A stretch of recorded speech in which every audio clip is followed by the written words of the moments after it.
Eduardo Martínez había construido su imperio financiero con la misma frialdad con la que trataba a quienes consideraba inferiores. A los 58 años, su fortuna ascendía a más de 200 millones de euros, acumulados mediante inversiones inmobiliarias, especulación bursátil y una red de contactos que se movía en los círculos más exclusivos de Madrid. Sin embargo, detrás de sus trajes de Armani y su Rolex de platino, se escondía un hombre cuyo corazón albergaba una oscuridad que había heredado de generaciones anteriores, una mentalidad retrógrada que le hacía creer que el color de la piel determinaba el valor de una persona. Esa mañana de octubre, mientras revisaba los informes financieros en su despacho de la Torre Picasso, Eduardo sintió una punzada extraña en el pecho. Al principio la ignoró, atribuyéndola al estrés de las últimas negociaciones, pero cuando el dolor se intensificó y comenzó a irradiarse por su brazo izquierdo, supo que algo estaba terriblemente mal. Su secretaria, Carmen, una mujer de mediana edad que llevaba trabajando para él más de 15 años, se alarmó al verlo palidecer y sudar profusamente.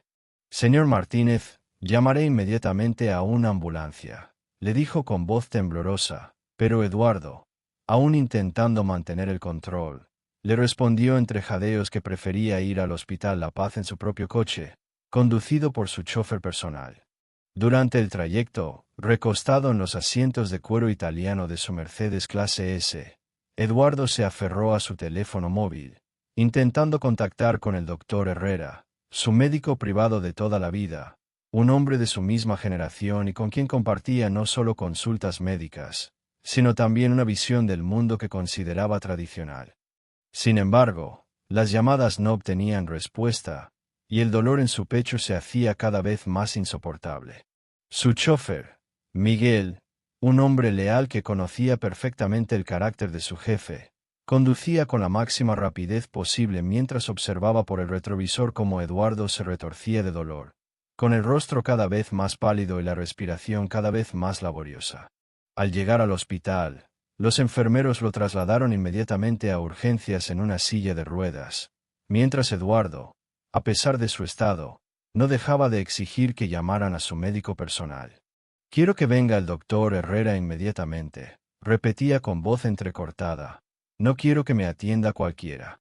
Su tono despectivo era evidente incluso en medio del dolor, como si estar en un hospital público fuera una afrenta a su dignidad. Carmen, que había llegado poco después en taxi, intentaba calmarle explicándole que el doctor Herrera estaba de viaje en el extranjero y no regresaría hasta la semana siguiente, pero Eduardo se negaba a aceptar ser atendido por otro médico que no fuera de su confianza. Fue entonces cuando apareció la doctora Amara Diallo, una mujer de 34 años, de origen senegalés, pero nacida y criada en Sevilla.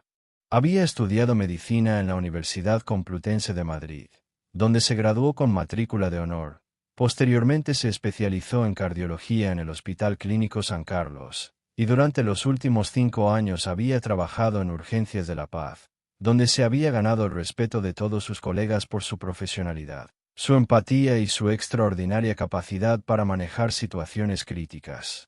Su presencia imponía respeto, alta, elegante, con una bata blanca impecable y una mirada inteligente que reflejaba años de estudio y dedicación.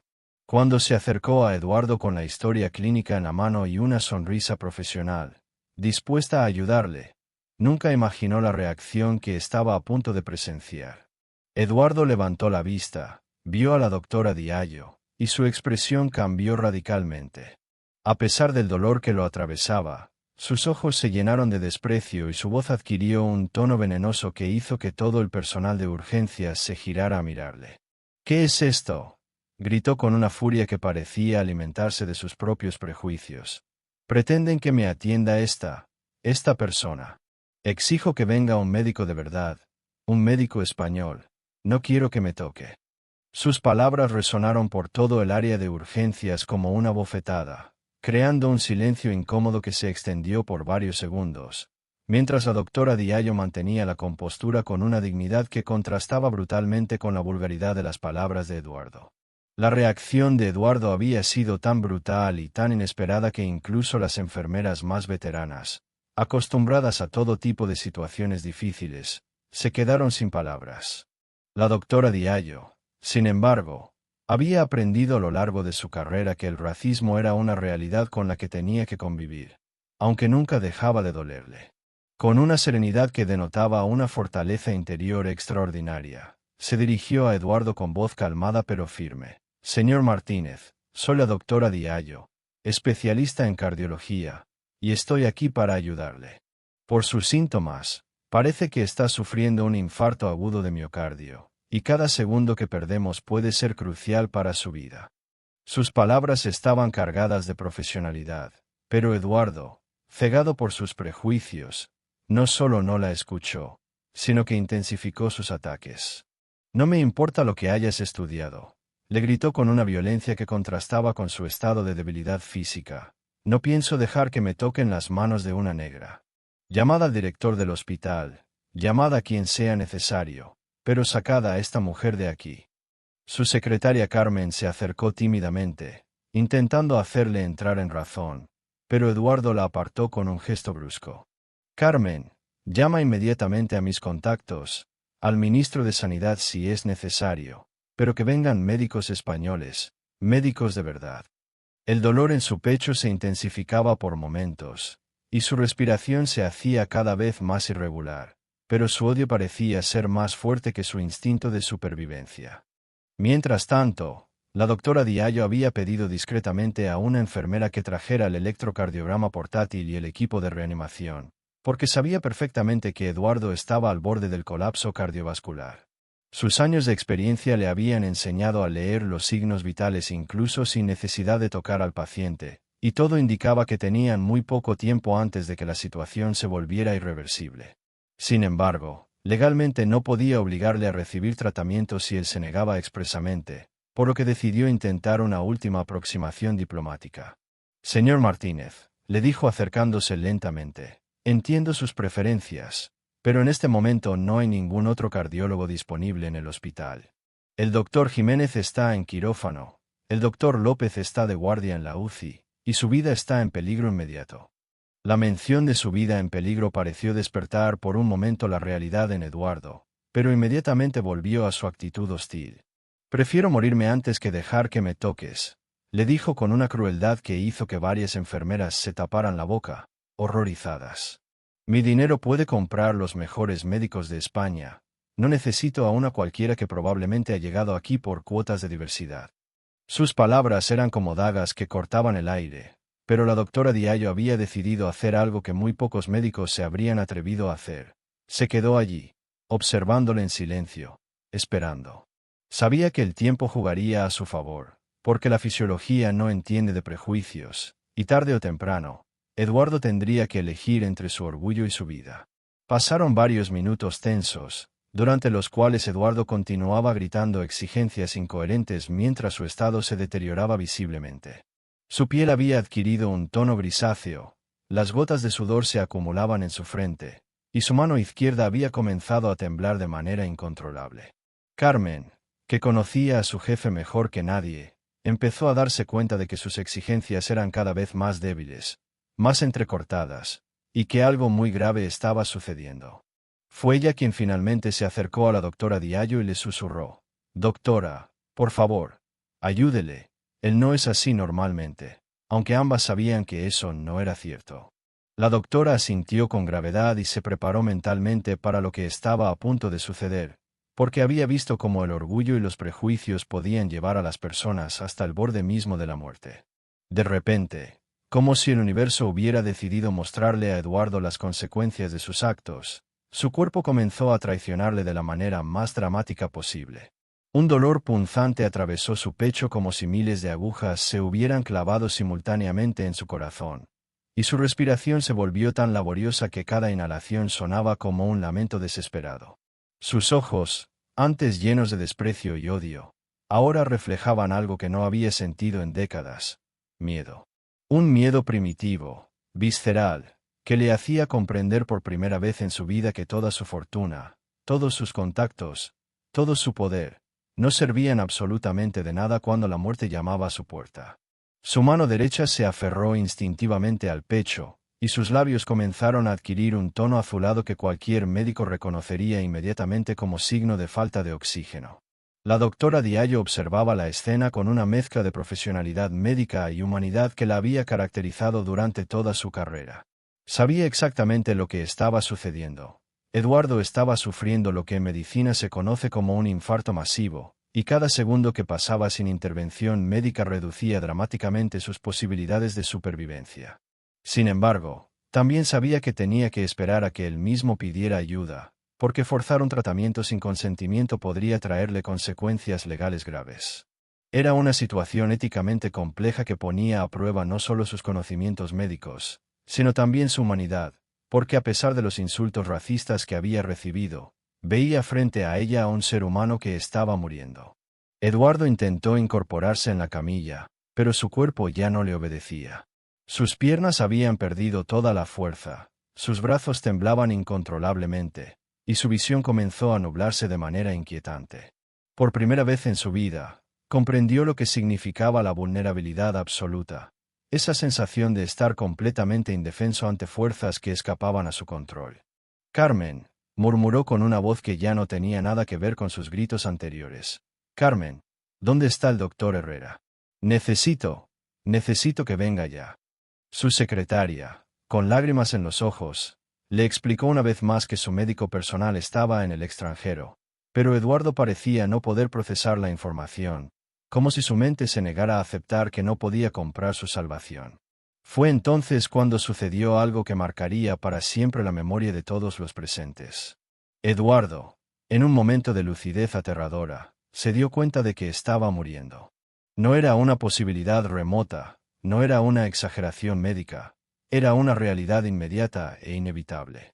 Su respiración se volvió tan superficial que apenas movía el pecho, su pulso comenzó a hacerse irregular, y una sensación de frío mortal empezó a extenderse por todo su cuerpo desde el centro hacia las extremidades. En ese momento, todos sus prejuicios, todo su odio, toda su supuesta superioridad racial, se desvanecieron como humo ante la realidad más básica de todas. Era un ser humano que estaba a punto de morir, y la única persona en todo el hospital que podía salvarlo era precisamente aquella a quien había insultado y humillado. Sus ojos buscaron desesperadamente a la doctora Diallo, que seguía allí, esperando con una paciencia que rayaba en lo santo. Eduardo intentó hablar, pero las palabras se negaban a salir de su garganta. El orgullo y los prejuicios luchaban contra el instinto de supervivencia en una batalla silenciosa que se reflejaba en su rostro contraído por el dolor y la desesperación. Carmen, al ver el estado de su jefe, se acercó a la doctora y le suplicó: «Doctora, por favor, haga algo, se está muriendo». Pero la doctora Diallo, con una serenidad que demostraba años de experiencia con situaciones límite, respondió con voz suave pero firme: «Él tiene que pedírmelo a mí. Legalmente, no puedo obligarle a recibir tratamiento si se niega expresamente». Era el momento de la verdad, el instante en el que Eduardo tendría que elegir entre mantener sus prejuicios y morir, o abandonar su odio y vivir. El silencio que siguió a las palabras de la doctora Diallo fue ensordecedor, un vacío sonoro que parecía amplificar cada latido errático del corazón de Eduardo, cada respiración entrecortada que luchaba por mantenerlo con vida. Durante varios segundos eternos, el millonario permaneció inmóvil, con los ojos cerrados, como si estuviera librando la batalla más importante de su existencia en el interior de su mente moribunda. Todo su mundo de certezas racistas, construido durante décadas de privilegios y prejuicios heredados, se desmoronaba ante la realidad implacable de que su vida dependía completamente de la mujer a quien había despreciado. Sus manos, que habían firmado contratos millonarios y habían controlado el destino de cientos de empleados, ahora temblaban sin control, incapaces siquiera de mantener la dignidad que creía poseer. Cuando finalmente abrió los ojos, la transformación fue visible para todos los presentes. El desprecio había sido reemplazado por algo que nunca antes habían visto en él: humildad. No la humildad elegida, sino la humildad impuesta por las circunstancias, la que surge cuando uno se enfrenta a la mortalidad y comprende que todos los seres humanos, independientemente de su raza, clase social o fortuna, son igualmente frágiles ante la muerte. Doctora, murmuró con una voz apenas audible, tan diferente de los gritos anteriores que Carmen tuvo que acercarse para escucharle. Doctora Diallo. Yo necesito. Las palabras se atoraban en su garganta, no solo por la dificultad física para hablar, sino porque cada sílaba representaba la destrucción de toda una vida de prejuicios y odio. La doctora Diallo se acercó lentamente, sin prisa, manteniendo esa dignidad serena que había mostrado desde el primer momento. Sabía perfectamente que lo que estaba a punto de escuchar no era solo una petición de ayuda médica, sino el derrumbe completo de la cosmovisión racista de Eduardo. ¿Qué necesita, señor Martínez?, le preguntó con voz suave, sin ningún rastro de triunfalismo o satisfacción, solo con la profesionalidad de una médica que estaba dispuesta a salvar una vida, incluso la vida de alguien que la había insultado y humillado públicamente. Sus ojos reflejaban esa compasión genuina que caracteriza a los grandes profesionales de la medicina, esa capacidad de ver más allá de las palabras hirientes y concentrarse únicamente en el sufrimiento humano. Eduardo reunió las pocas fuerzas que le quedaban e hizo algo que jamás pensó que sería capaz de hacer. Por favor, susurró con voz quebrada, por favor, doctora Diallo, salve mi vida. Sé que sé que le he dicho cosas terribles, pero por favor, no me deje morir. Necesito su ayuda. Las palabras salieron de su boca como una confesión arrancada por la desesperación, pero también como el primer reconocimiento honesto de su vida de que había estado equivocado, terriblemente equivocado. Lágrimas que no había derramado en décadas comenzaron a rodar por sus mejillas, mezclándose con el sudor frío de la agonía, creando en su rostro una máscara de vulnerabilidad que contrastaba brutalmente con la arrogancia que había mostrado durante toda su vida. La respuesta de la doctora Diallo fue inmediata y profesional. Sin perder ni un segundo más, se dirigió al equipo médico que había estado esperando discretamente. Preparad inmediatamente la unidad coronaria. Necesito un electrocardiograma urgente, morfina para el dolor, y contactad con el quirófano. Posiblemente necesitemos una intervención inmediata. Sus movimientos eran precisos, seguros, los de una profesional que había encontrado por fin la autorización para hacer lo que sabía hacer mejor: salvar vidas.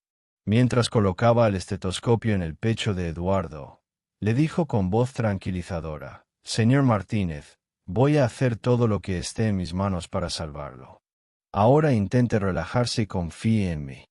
Por primera vez en su vida, Eduardo Martínez tuvo que confiar completamente en una persona negra, y paradójicamente, esa confianza forzada por las circunstancias se convertiría en el primer paso hacia su redención. Las siguientes horas fueron las más largas e intensas en la vida de Eduardo Martínez. Mientras la doctora Diallo trabajaba con una precisión y una dedicación que rayaban en lo extraordinario, él experimentó por primera vez lo que significaba depender completamente de alguien más, especialmente de alguien a quien había menospreciado. Los monitores cardíacos emitían sus pitidos constantes, marcando cada latido de un corazón que luchaba por seguir funcionando, mientras las manos expertas de la doctora administraban medicamentos, ajustaban equipos y tomaba decisiones que determinarían si viviría o moriría. Eduardo observaba cada movimiento de ella con una mezcla de admiración y arrepentimiento que jamás había experimentado, comprendiendo gradualmente que la mujer que estaba salvando su vida era infinitamente más valiosa de lo que sus prejuicios le habían permitido ver. Durante la intervención, que duró más de 4 horas, la doctora Diallo demostró por qué era considerada una de las mejores cardiólogas del hospital. Con una concentración absoluta, realizó una angioplastía de emergencia, destapando las arterias bloqueadas que habían causado el infarto masivo, mientras coordinaba simultáneamente con un equipo de enfermeras y técnicos que la observaban trabajar con respeto y admiración. Sus movimientos eran fluidos, seguros, los de alguien que había dedicado años de su vida a perfeccionar su arte médico, y que ahora ponía toda esa experiencia al servicio de salvar la vida de un hombre que la había insultado por el color de su piel. Entretanto, Carmen permanecía en la sala de espera, rezando silenciosamente y reflexionando sobre los años que había trabajado para Eduardo, recordando todos los comentarios despectivos que había escuchado de su boca y preguntándose si realmente era posible que las personas cambiaran. Cuando finalmente salió del quirófano, la doctora Diallo tenía el rostro marcado por el cansancio, pero sus ojos brillaban con la satisfacción de haber logrado lo imposible. Se dirigió a Carmen con una sonrisa profesional y le dijo: «La operación ha sido un éxito. Hemos logrado destapar las arterias y restablecer el flujo sanguíneo al corazón. Señor Martínez va a vivir, aunque necesitará un periodo de recuperación largo y cambios importantes en su estilo de vida». Carmen se echó a llorar de alivio, y en un impulso espontáneo, abrazó a la doctora agradeciéndole por haber salvado la vida de su jefe a pesar de todo lo que había dicho. «Doctora», le susurró entre lágrimas, «usted es un ángel. Después de todo lo que él le dijo, usted todavía lo salvó». La doctora Diallo sonrió con esa serenidad que la caracterizaba y respondió: «Carmen, yo no soy un ángel, soy simplemente una médica que ha hecho lo que tenía que hacer.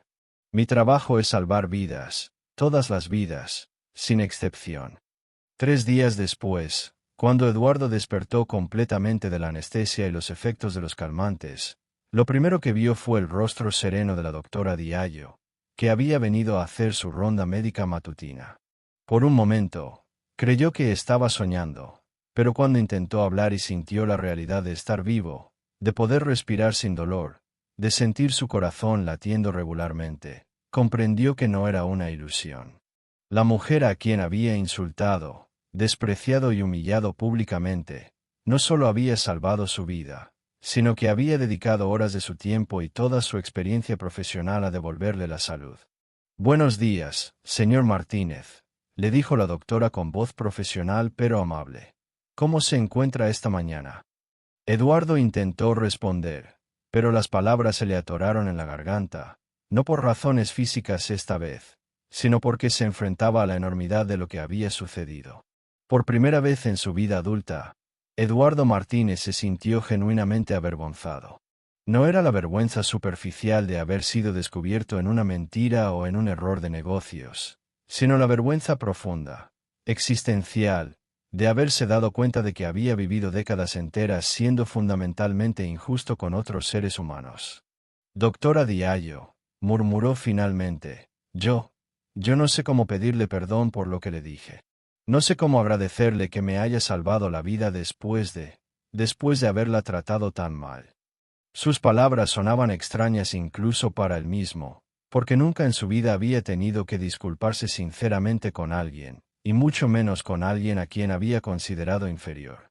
La doctora lo observó en silencio durante unos segundos, y luego le respondió con una sabiduría que trascendía la medicina. «Señor Martínez, las palabras de disculpa están bien, pero lo que realmente importa son los actos. Usted tiene una segunda oportunidad en la vida, úsela sabiamente». Las semanas siguientes marcaron el comienzo de la transformación más profunda que Eduardo Martínez había experimentado jamás. Confinado en su habitación del hospital durante los primeros días, y luego en su casa durante la larga recuperación, tuvo tiempo para reflexionar sobre cada momento de su vida con una claridad que nunca antes había poseído. Los libros de negocios y los informes financieros que antes llenaban sus días fueron reemplazados por lecturas diferentes. Biografías de personas que habían superado la discriminación racial, historias de médicos que habían dedicado sus vidas a ayudar a otros, testimonios de individuos que habían encontrado la redención después de haber vivido vidas marcadas por el prejuicio. Cada página que leía era como un espejo que le mostraba lo que había sido y lo que podría llegar a ser si tenía el valor de cambiar realmente. Durante las visitas médicas de seguimiento, Eduardo observaba a la doctora Diallo con una admiración que crecía cada día. No era solo respeto profesional, sino algo mucho más profundo: la comprensión de que había estado en presencia de una persona genuinamente extraordinaria, alguien cuya grandeza de espíritu había sido invisible para él debido a la ceguera de sus prejuicios. En una de esas visitas, reunió el valor para hacerle una pregunta que había estado rondando en su mente. Doctora, ¿por qué lo hizo? ¿Por qué me salvó después de todo lo que le dije? La respuesta de ella fue simple pero devastadora en su honestidad. ¿Por qué, señor Martínez? Yo elegí ser médica precisamente para salvar vidas, especialmente las vidas de personas que necesitan no solo curación física, sino también curación del alma. Su odio no define quién soy yo, pero su recuperación puede definir quién quiere ser usted. Esas palabras resonaron en la mente de Eduardo durante días enteros. Gradualmente, comenzó a entender que la doctora Diallo no solo había salvado su corazón físico, sino que le había ofrecido la posibilidad de sanar un corazón espiritual que había estado enfermo durante décadas con el veneno del racismo. Decidió entonces hacer algo que jamás había hecho en su vida: investigar activamente cómo podía reparar el daño que había causado con sus actitudes y sus palabras a lo largo de los años. Contactó discretamente con organizaciones benéficas que trabajaban con comunidades inmigrantes, con fundaciones que proporcionaban becas educativas a estudiantes de minorías étnicas, con hospitales públicos que necesitaban equipamiento médico moderno. No lo hizo para limpiar su conciencia o para obtener reconocimiento público, sino porque había comprendido que la gratitud real se demuestra con acciones, no con palabras. El primer paso concreto fue contactar con el Hospital La Paz para realizar una donación sustancial al Departamento de Cardiología, específicamente para crear un programa de becas de investigación que llevara el nombre de la doctora Diallo. Cuando ella se enteró, pidió reunirse con él en privado.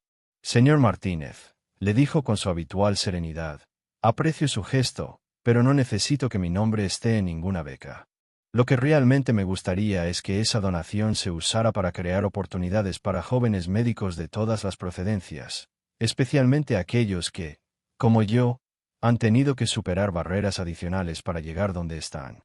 Eduardo asintió, comprendiendo que incluso en su generosidad, la doctora le estaba enseñando una lección sobre la humildad y el verdadero servicio a los demás. Pero la transformación más significativa llegó cuando Eduardo decidió hacer algo que habría sido impensable meses antes. Pidió a la doctora Diallo que le presentara a su familia. Quería conocer a las personas que habían criado a alguien capaz de tanta compasión y profesionalidad. Quería entender de dónde venía esa fortaleza interior que le había permitido salvar la vida de alguien que la había insultado. Cuando finalmente se encontró con los padres de la doctora, una pareja de inmigrantes senegaleses que habían trabajado incansablemente para dar a su hija la mejor educación posible, Eduardo experimentó una emoción que no había sentido en décadas: la humildad genuina de estar en presencia de personas que, a pesar de haber enfrentado discriminación y dificultades económicas, habían criado a una hija extraordinaria que dedicaba su vida a salvar a otros. Ustedes han criado a un ser humano excepcional, les dijo con voz quebrada, y yo lamento profundamente haber sido el tipo de persona que habría hecho su camino más difícil. Un año después de aquel día fatídico en urgencias, Eduardo Martínez era un hombre completamente diferente. No se trataba solo de un cambio superficial o de una transformación temporal motivada por la gratitud, sino de una metamorfosis profunda que había tocado cada aspecto de su existencia.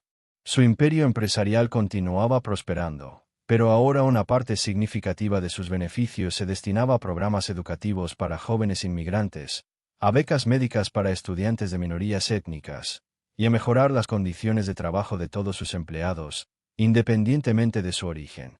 Había despedido discretamente a varios ejecutivos que compartían sus antiguos prejuicios racistas, y los había reemplazado por personas cuyo mérito profesional era su única credencial. Sus empleados notaron el cambio inmediatamente.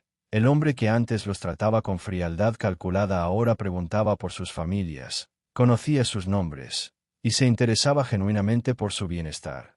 La relación con la doctora Diallo había evolucionado de una conexión médico-paciente a algo parecido a una amistad basada en el respeto mutuo. Eduardo la visitaba regularmente en el hospital, no como paciente, sino como benefactor silencioso que financiaba equipos médicos y programas de formación. Pero más importante aún, la consultaba en las decisiones importantes de su vida, porque había aprendido a valorar su sabiduría moral tanto como había valorado antes los consejos de sus asesores financieros. Doctora, le dijo en una de esas visitas, Quiero hacer algo más. Algo que realmente marque la diferencia. ¿Qué me sugiere? Ella sonrió con esa serenidad que la caracterizaba y le propuso algo que lo desafió profundamente. ¿Por qué no cuenta su historia? Hay muchas personas como usted era antes, personas que no se dan cuenta del daño que están causando con sus prejuicios. Su testimonio podría ayudarles a cambiar antes de que sea demasiado tarde. La sugerencia de contar su historia públicamente aterrorizó a Eduardo más que el propio infarto. Significaba admitir públicamente que había sido racista, exponerse al juicio social, arriesgar su reputación empresarial. Pero después de semanas de reflexión, comprendió que era precisamente eso lo que necesitaba hacer. No como una forma de redimirse completamente, porque sabía que algunas heridas tardan generaciones en sanar, sino como una manera de prevenir que otros cometieran los mismos errores que él había cometido. Organizó una conferencia en una universidad de Madrid. Invitó a estudiantes de medicina, empresarios y líderes comunitarios. Cuando subió al estrado, sus manos temblaban tanto como habían temblado aquel día en urgencias, pero por razones completamente diferentes. Mi nombre es Eduardo Martínez, comenzó con voz temblorosa, y durante 58 años de mi vida, fui racista.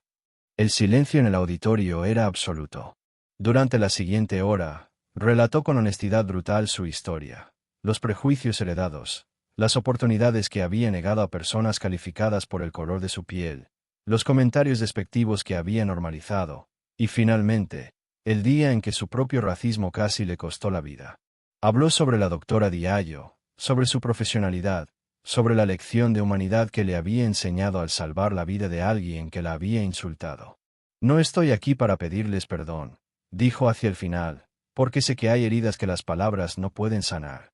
Estoy aquí para decirles que el racismo no solo destruye las vidas de sus víctimas, también destroza el alma de quien lo practica. Y sobre todo, estoy aquí para decirles que nunca es demasiado tarde para cambiar, pero que es mejor cambiar antes de que la vida nos obligue a hacerlo. Cuando terminó su conferencia, Eduardo buscó con la mirada a la doctora Diallo, que había asistido discretamente y se encontraba en la última fila. Ella le sonrió y asintió levemente, una sonrisa que contenía no triunfo, sino algo mucho más valioso, reconocimiento. Después del evento, mientras caminaban juntos por los pasillos de la universidad, ella le dijo, «Señor Martínez, hoy usted completó su verdadera recuperación. No solo de su corazón físico, sino de su humanidad». Eduardo se detuvo, la miró a los ojos, y por primera vez en su vida adulta, sintió que había hecho algo verdaderamente valioso, algo que justificaba haber recibido una segunda oportunidad. «Doctora Diallo», le respondió, «usted no solo me salvó la vida aquel día en urgencias. Me enseñó que vale la pena vivirla». Y mientras se alejaban, el eco de sus pasos resonaba en los pasillos como el latido regular de un corazón que había aprendido, finalmente, a latir con humanidad.